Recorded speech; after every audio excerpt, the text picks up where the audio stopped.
What is up, college football fans? What is up, Clemson Tiger fans? Happy Monday. Before we start the video, yes, I still have my Christmas tree up. It's not because I'm lazy.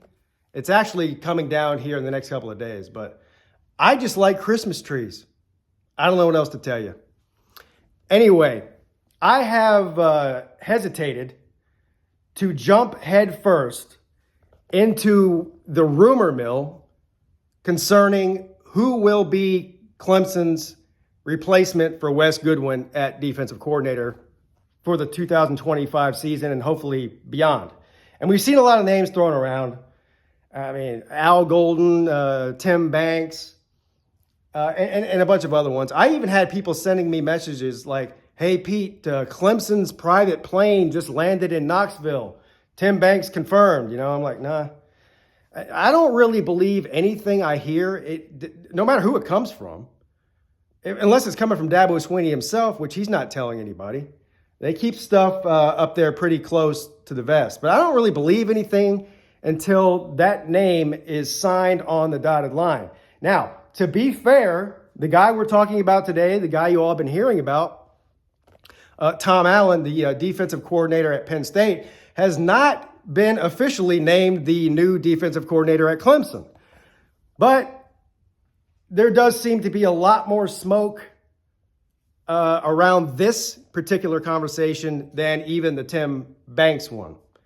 So the question is, how do I feel about it? If he does end up taking the job and they get a deal worked out, how do I feel about it? Well, I had one main criteria coming into this hire. We've seen Dabo. Dabo's, he's 17 years at head coach or whatever at Clemson. He's fired a lot of coordinators and he's hired a lot of coordinators naturally in that amount of time where people have left and he's had to replace them. We've seen him go both different types of ways. We've seen him go out of house and go after hot candidates, right? We saw him go get Chad Morris. We saw him go get Brent Venables. We saw him go get Garrett Riley. So we've seen this before. We've also seen Dabo promote from within to give a guy who's been loyal to Dabo or Clemson or whatever a chance to ascend as a positions coach and become a coordinator, which is what happened with Wes Goodwin. I didn't know what really to think about Wes Goodwin when he was hired. I wanted to give him the benefit of the doubt. He worked under Brent Venables, obviously all-time great defenses. And I have no doubt in my mind that when Brent Venables took the job at Oklahoma, that he gave the stamp of approval to Wes Goodwin because he worked with him every day and he believed in him, I guess. Well, at the end of the day, when you're hiring from within, from a guy who's never been a coordinator before at a program like Clemson with a roster as loaded and talented as Clemson has, it basically comes down to it's an experiment. You don't know if he's going to work out or not. So I gave him the benefit of the doubt. I didn't feel one way or the other about it. Honestly, I was like, oh, let's see how this plays out. And I think that's how most Clemson fans were about it. Well, it was clear over a 3-year period that it just was a steady decline. And again, it wasn't because of a lack of talent. The recruiting on the defensive side of the football for Clemson has not really dropped off at all since Venables left. And Venables was a great recruiter, and Dabo was a great recruiter. But the production did. And it just turns out that this year, Clemson's offense was on point, despite all the criticisms coming into the year and all the unknowns about Cade Klubnik and Garrett Riley in his second year and, the wide receiver group. All those things were proven wrong, and everything went about as well as you can expect offensively for Clemson this year.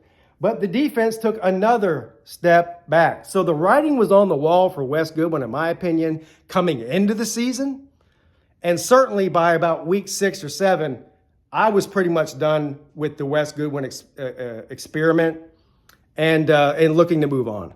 And Clemson at this point has enough clout where Dabo doesn't have to just promote from within.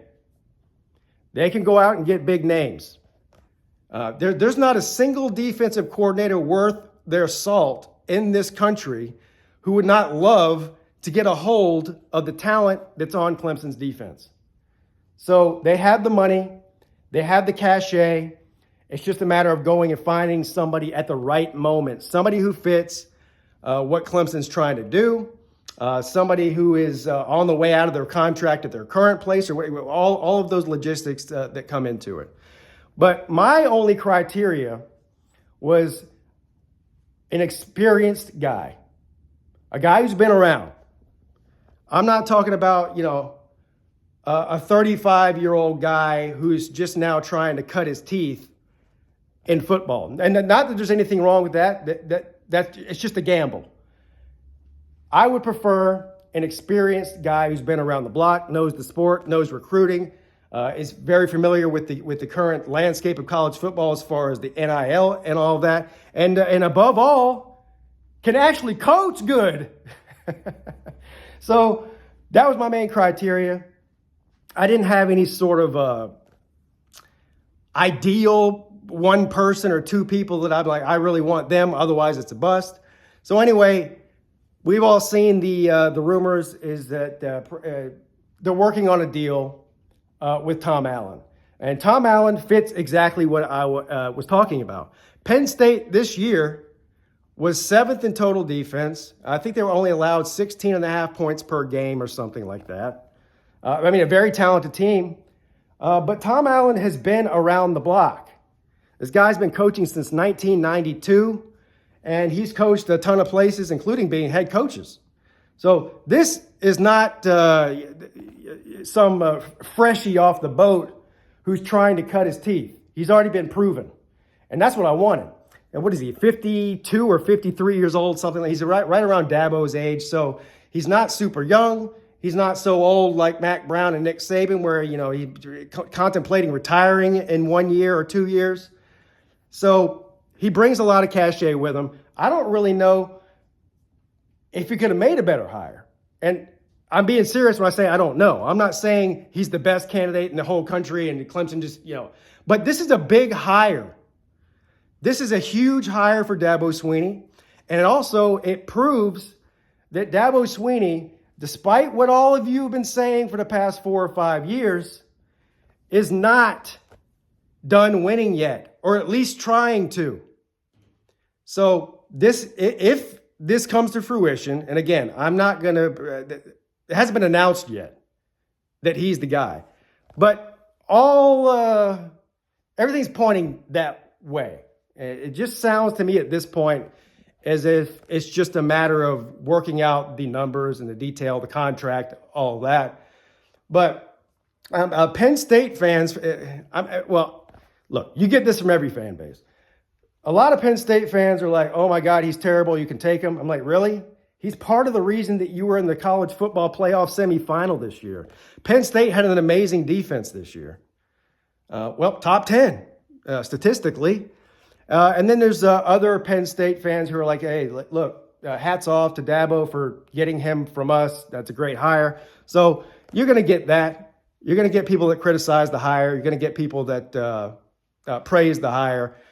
I'm going to take the same approach, even though he is older and proven, that I take with any new hire.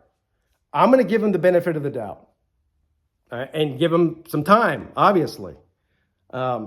This year coming in, he's going to be stacked and loaded with a roster on defense.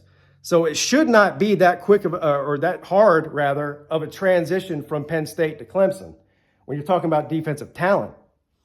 Other people saying that going to Clemson, if you're Allen, is a downgrade somehow.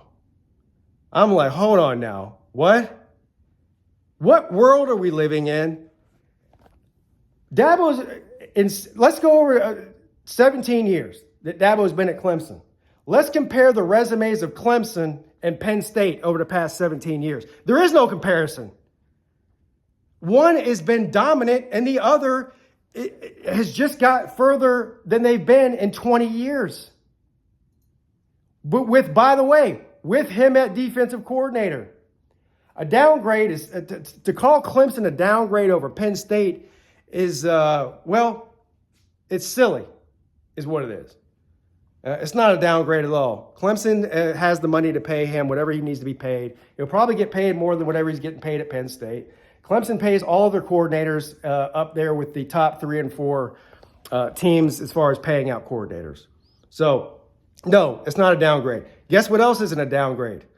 Living on Lake Kiwi as opposed to living in Happy Valley, Pennsylvania. Yeah, that's a big upgrade.